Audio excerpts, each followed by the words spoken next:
Hi, my name is Keith, and I'm known as a Florida Stone Man. Today I'm going to talk to you about what crystals should you wear. Most people don't know where to start when wearing crystals, and I'm going to tell you right now, it's not based on a zodiac sign. It's not based on your favorite color. It's actually what I find to be the most helpful too is as many as you want, or whatever is most helpful to you at the time. So basically, if you're going through a bad breakup, for example, a crystal you'd want to wear is rose quartz and Apache's tears. Why?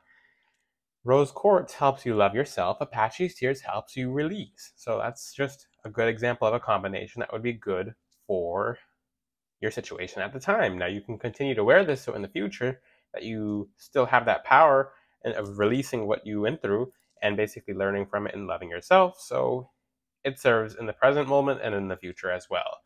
Another example, if you feel like you're under a lot of negativity, then something like black tourmaline. So basically, it protects you from negative energy. So you need that at that moment, and then you would keep wearing it to prevent it from happening again. So the thing with crystals is I see a lot of people, especially in the comment sections, and there's nothing wrong with it because everyone has to start somewhere, but people ask me, I'm a Aries, what crystal should I wear? And I don't think that's particularly helpful. It's not one of my least favorite questions, but I get where it comes from because there's a lot of misinformation online. Basically, oh, if you're an Aries, you just wear this and you can't wear this. I already made a video about certain zodiac signs not being able to wear crystals. Any zodiac can wear any crystals, but if you're an Aries, instead of looking at, okay, I was born this birth date, so I'm just going to get a crystal based on my current sun sign, when there's a lot more to astrology than just your sun. There's a whole chart full of things. There's whole Eastern and Western astrology. So basically, if you're just getting a crystal based on a day that you were born, it's not going to be as helpful versus a crystal based off of something you're currently going through. So another way to tell what crystal you really need is, this is a weird one that I found to be 100% accurate every single time. Your least favorite crystal, the crystal that makes you most repulsed, the crystal that makes you sick to your stomach. Like, for example, if you hate red jasper, it just makes you sick. The color of red jasper is just gross. It's just like, I can't ever work with that stone. It's just like the ugliest stone. Like, I cannot stand it. Then that means you need to work with that crystal the most. Out of every single crystal on the planet, the ones that disgust you, repulse you, are the most needed ones. That means there's a part of your being that needs to work with that crystal. So, for example, they say with malachite, for people who find it disgusting and disturbing, like, oh, I can't stand the patterns of malachite, it's just so gross. Well, guess what?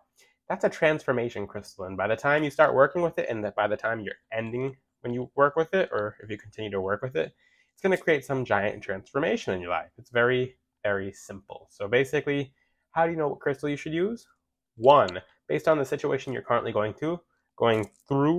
Number two, what crystal you find the most revolting and disgusting.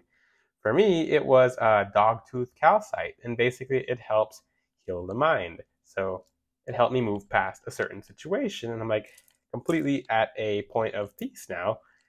And now it doesn't revolt me now. I don't look at it like, oh, that's a gross tooth-looking crystal. Now I've moved past that situation, and I don't find any repulsion at all to that crystal. So basically, that's the easiest way. And you can also keep working with multiple crystals at once. So once you're finished working with the crystal energy, so I like to start with it on my left hand and then switch it over to my right. So basically, if you're working with amethyst because you have an addiction, then you use amethyst on your left side for 3 weeks or for however long until you feel like you have to switch it. Then you put it on your right side after cleansing it, and then you release any of the baggage that you were spiritually working with to get rid of. So the left side, you'll receive the energies of the stone. The right side, you'll release it. So if you have any questions, just leave them in the comments section.